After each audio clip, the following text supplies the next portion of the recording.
So this is going to be a short tutorial on how to make an iSpring quiz within PowerPoint using a presentation. We can see it open here. And so you can choose two types of quiz. I tend to do a graded quiz, but of course you can do a survey quiz, and that will be generated as essentially a web page, much like the presentations. And you can see within here, these are all the question types you got. And this is actually the greatest number of question types that I've seen in one of these flash conversion programs, and it gives you a small preview of each one. And you can change the settings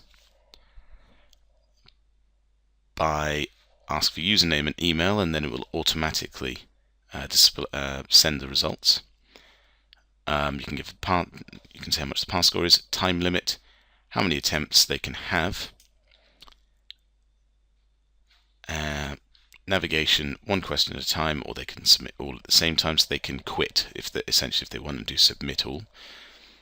There is a branch scenario which is new with this particular version of iSpring, and if you start to generate essentially a data bank of questions, then you can have it to show a subset of 10 random questions. So if you're doing a formative or even summative assessment, instead of having to create a new quiz every time, if over months or repeat years or module runs, whatever you like, if you just continue to add questions when you think of them, and you can just say generate 10 random questions from that lot, the student won't know what they are, they won't be able to guess them, though it says it's the same as last year.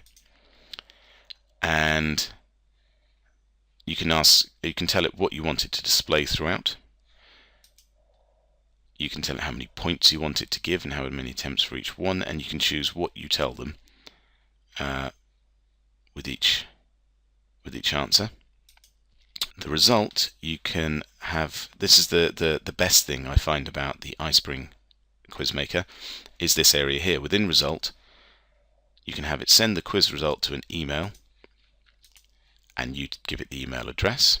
You can have detailed results or just the final answer, and you can have it send the quiz result to a server. So you can have it sent to a file within Blackboard or within the S drive, and that way you can keep tabs on how people are doing, how many people have taken part in the quiz, and that is good for generating data on how useful this material is. So even within the results to send them to an email address, you can tell it where you want or how much detail you want it to have.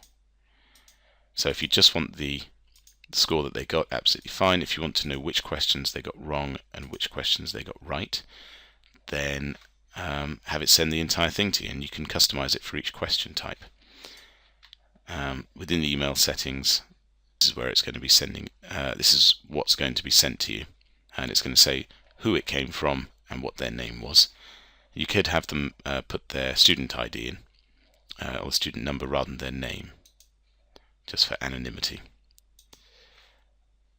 And it's as simple as you've got your question list down the side here, and you click on the type that you want.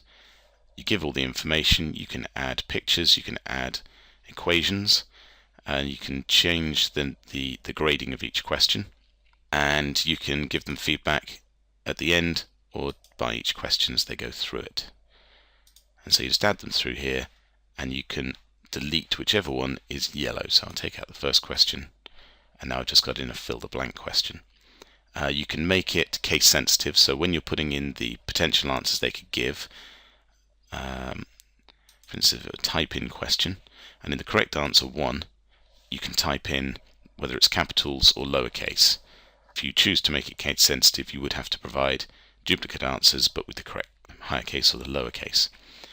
And you just add as many answers as you need and delete them as you want to.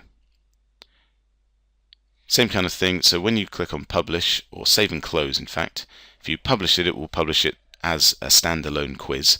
If you save and close, it should generally insert, so you can save the quiz as a separate thing, and see there it's now inserted a quiz slide, and so your entire quiz will be built into that slide, and when they're done they would then progress on to the next slide, which is of course the next part of the tutorial. So you can insert a quiz in the middle of your presentation, you can have it at the end, you can have it as a standalone and publish it directly. And at any time, if you click on the quiz button again, you will edit that particular quiz. So there you have it. That's how to create a quiz within PowerPoint using iSpring QuizMaker, and indeed how to publish those online just like the Flash-based presentations of your original PowerPoint presentation. Thank you very much.